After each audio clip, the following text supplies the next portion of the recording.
Good afternoon, everyone. It is Anna here, and I am here today with a flip through of this big chunk of a journal.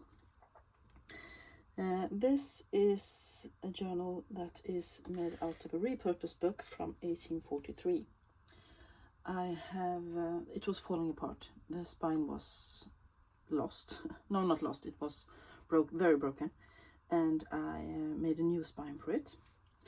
And it is beautiful debossed cover here, and I have reinforced all the corners with some metal corner protectors because they were very mushy. This is a book that has been read and loved. It was a book on modern history. The spine is semi-soft. It is quite bendable, and I have made it out of artist canvas and several layers of fabric. So there is tea-dyed ticking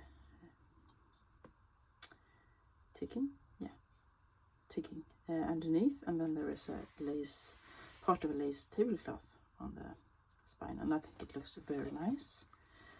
And on the back you can also see the reinforced corners, and I have put little labels down here.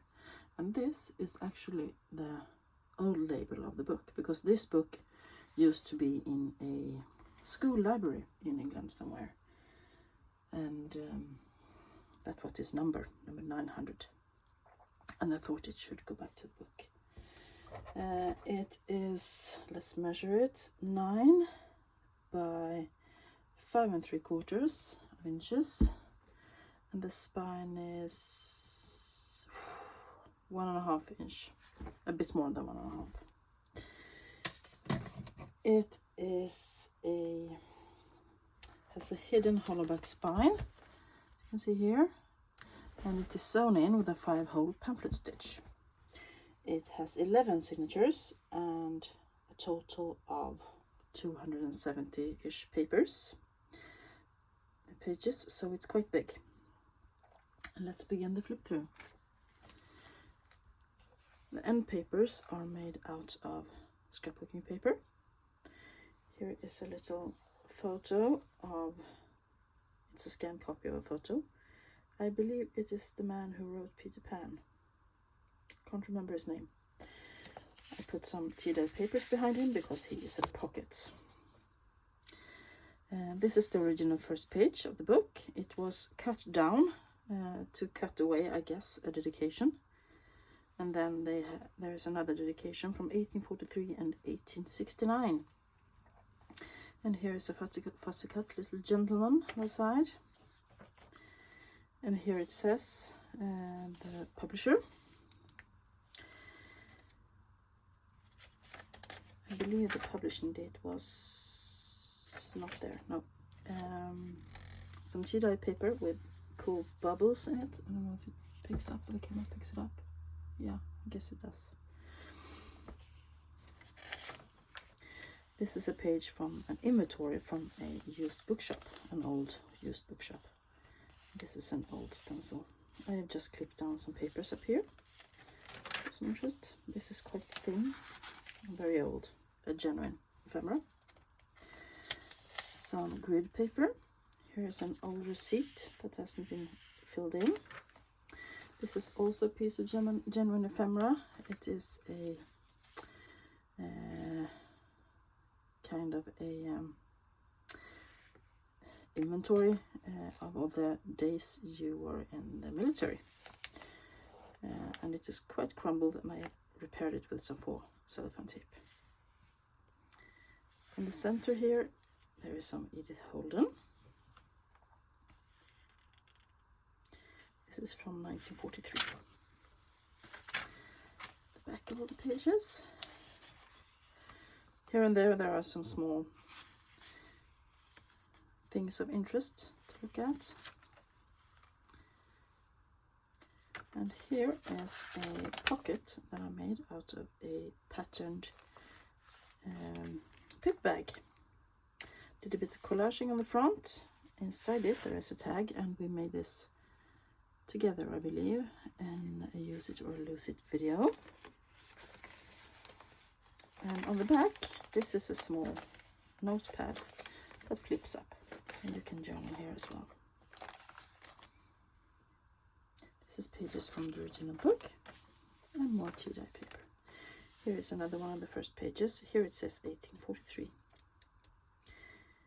Be fellows on Ludgate Street. Ludgate Street was the publisher. This is a page from a strange guest book I found recently. And up here is a small sticker, I believe, with the photo. And this one flips out. And here is an image of a mermaid. I thought this was cool. This is a page from a practice book in shorthand. And here is a genuine old stationer from a company from 1920 something. And in the center there is a piece of a book from 1920 on the commercial self-educator. And on the back there is another little photo image and a dog behind her. Lots and lots of things to look at here. This book is jam-packed full, I can tell you. Here is a map of Norway. And if you need to travel, you need tickets, right? And those are genuine vintage tickets on that flip out. More pages from the original book. I love the paper, it is beautiful. And on back there is a small image from Beatrix Potter book. And beside it is another journaling card that we made together in a Use It or Lose It. Which means I also use the things that I create. That is good, right? Some tea-dyed paper. More pages from the original book. Tea-dyed. This is lined paper that was having a deckled edge, and it's green thin lines. I love it. Really nice. I don't think it's old, but I found it thrifting. This is a page from an 1835 book on medicine, I believe. Some craft paper and a small label and an image of a lady, young lady. And in the center here is a folio from a book about Nordic flowers. And here is actually the old spine. I have turned it into a bookmark and repaired it as good as I could. And I put a eyelet and a small piece of baker's twine. I love how that turned out. It's a bit rounded still, but this was the original size of the spine, so I have made it a bit wider, as you can see, to fit all these papers in the back of the box. Here on this page I have made a little flippy journaling thing. This is an image that I have sewn down, and then there is a tab, and on this side you can journal, and also here. And this is also a pocket, and there is a little tag. You can journal on the back side of that as well. That goes in there, and then I'm just clipping it down with a big paper clip. More tea-dye paper. Here is a flip-out pocket. You can journal on the back side. And this is an image of, comes from a Swedish history book. It's about amateur radio. And this is from 20s, I believe. And inside there is a journaling card that I made out of a wine label and some stamps and labels and a vellum photo. And this is the back of that, and that is a pocket as well. I have a little Tim Hoss person there, and inside is the Hound and Pear. This is a tarot card that I aged a bit and put in there. Some ledger, some book page,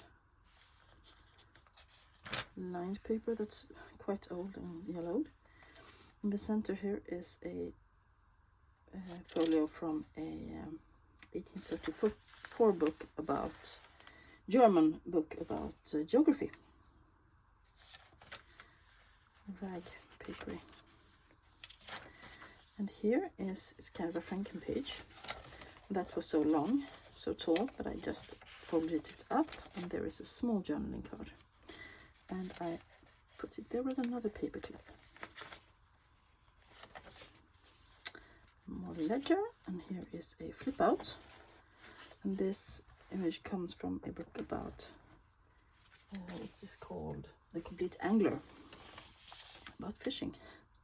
And that is put down with some Tim Holtz fabric tape. I love that fabric tape because it's so strong, so it's nice to use in your junk journals. More tea-dyed paper and more pages from the original book. I have included lots of pages because the paper is beautiful and strong. And that should be gone. More tea-dyed paper, and here is a small page from 1834 psalm book from Denmark. And here is a piece of an old diary. And more ledger, and that flips out. And this is a coin envelope, and I have put a butterfly inside it to make it look like a specimen card. And made that into a tab. Here's a page from a 1900 German book. It was a novel. And here I had a bit of fun. This flip out. This is just a Tim Holtz ephemera, and I have put it in with a brad so it swings. And I think that was a bit fun. Something fun too. And it's easily removed if you don't like it there.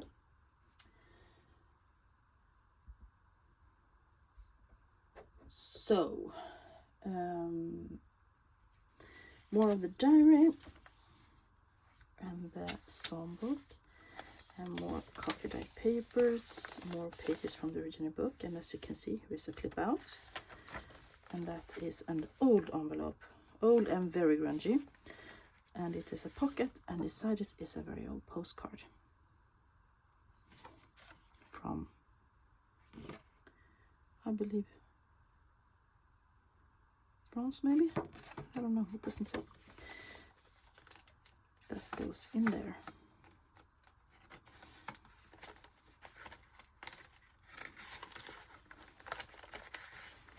And to secure the this fold, I folded the flap in and glued it down so it's a bit stronger, because this envelope is a bit fragile. More tea-dye paper. And here is a picture of the old Rådhus in Jönköping, where I worked. And this is actually a postcard, greeting card, so it flips open, you can journal in here. And there is also a pocket, and that is a copy of an old postcard. You can journal on the back side. Let's see if I can get them in there. Lots of sewing in this book, but all the threads are knotted. And if you don't like them, you can just cut them off. Here I clipped in some little journaling spaces. This is a playing card, and I just sewed the back side. And here is an image of an artist in his younger days. And that just clips in there.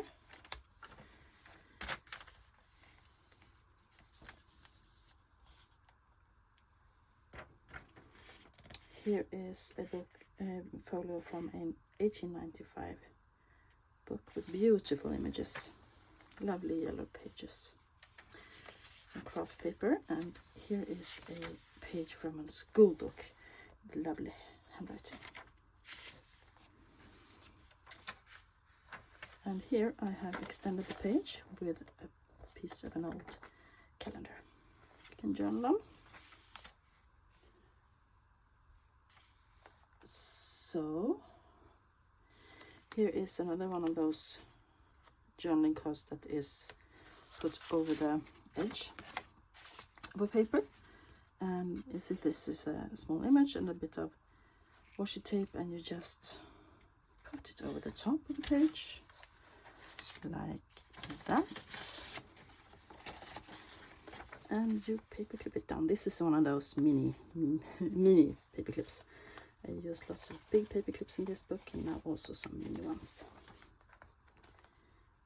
More tea-dyed paper, and more pages from the original book, and even more tea-dyed paper. There is tons and tons of journaling space in this book. This is a page from a 1918 book about medicines, I believe. It's a pharmacopedia. It's a kind of a dictionary with medicines. Some ledger. This is a page from a German book from 1919 about inorganic chemistry. And some tea-dyed bullet journal paper. And inside here is a pocket that I made with you all. For this book, it is folded, and I have did a bit of collaging. Inside it there is some Tim Holtz ephemera, more Tim Holtz ephemera, and a bit of writing paper. I think that is quite cool. More of that book on inorganic chemistry.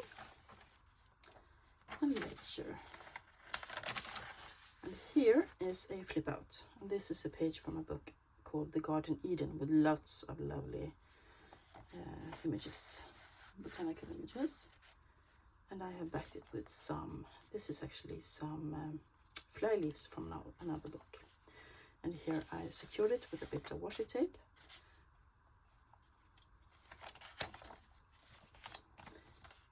Another one of those little images. Tea-dyed paper and paper from the original book. And this is from an old book where you have your grades in school. And you took it home and your parents had to sign it. That's how it worked back in the days. And picture from a folio from an old bird book from 1945. About British birds, I believe. This is some stationery with lovely deckled edges. And this is from an 1806 book about sermons. Really nice, cool paper here. Another little collage up there. There's no rhyme or reason in this book. It's only, you know, everything I thought was fun. And I actually had to say to myself, step away from the book because you're filling it up too much. I had so much fun. Too much fun. This is a picture of a heron, and behind it there is some journaling space and a pocket with a Tim Holtz fellow. And inside there is this little guy. And you can journal on the back of him as well. And that is sewn down as well. Tea-dye paper, pages from the original book. This is some note paper making a commercial from about a coffee that was Tellus. And here is a page of an old choral book, and here is a guy that I put down with some brads and gave him a little label. I thought he fitted there. You could glue this down and make it into a pocket if you like. More tea-dyed bullet journal paper. And here is another one of my just ideas I got. I took a piece of Tim Holtz ephemera and I fastened it with a eyelet for something interesting to look at. You could also tuck things in it if you like a pocket. And in the center there is a Swedish-German dictionary from 1905. Here's another flip you could do something fun with. I tried not to do something with every piece of flip because I love extending those and making things with them, but I left some for you to deal with. And do something fun. Here is a small pocket with an owl on it that I stamped, and inside it is a tag that is double-sided and you can write inside. And this is a piece of I used up my scraps. I used what I had.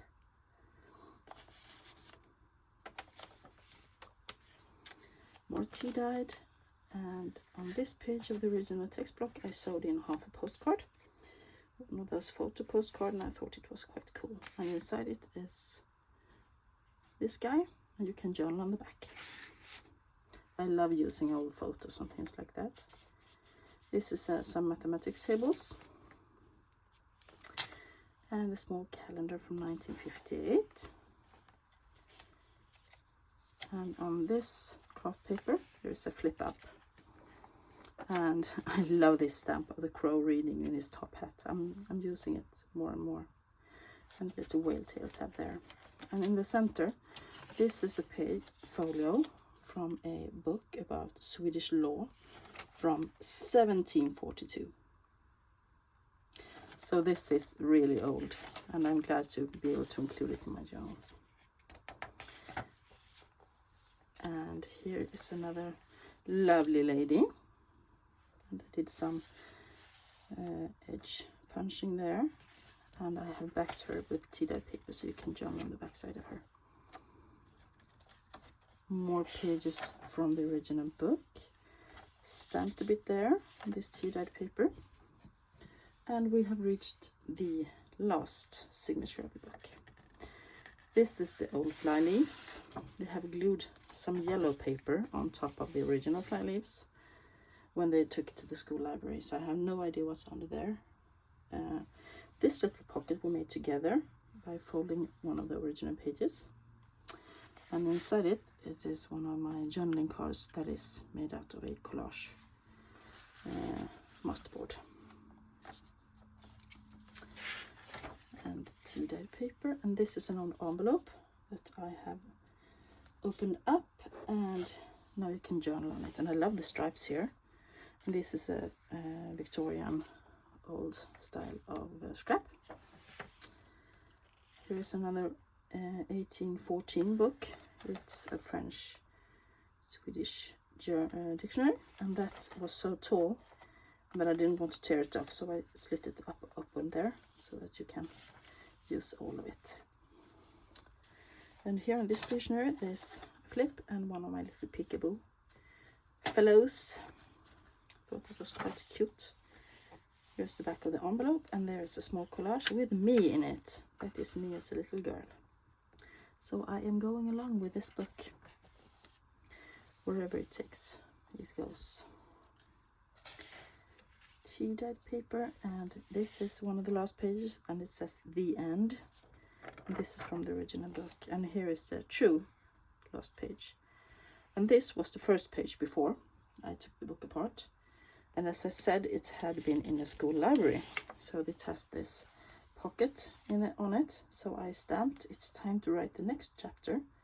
Put a little ephemera there, overdue, and then I put a library card in it. And I think that turned out quite interesting. That was the whole of this enormous book from 1843. I hope you enjoyed this flip through. If you did, please give it a thumbs up. Give me a comment down below. And if you haven't subscribed already, please do. That will be all from me for today.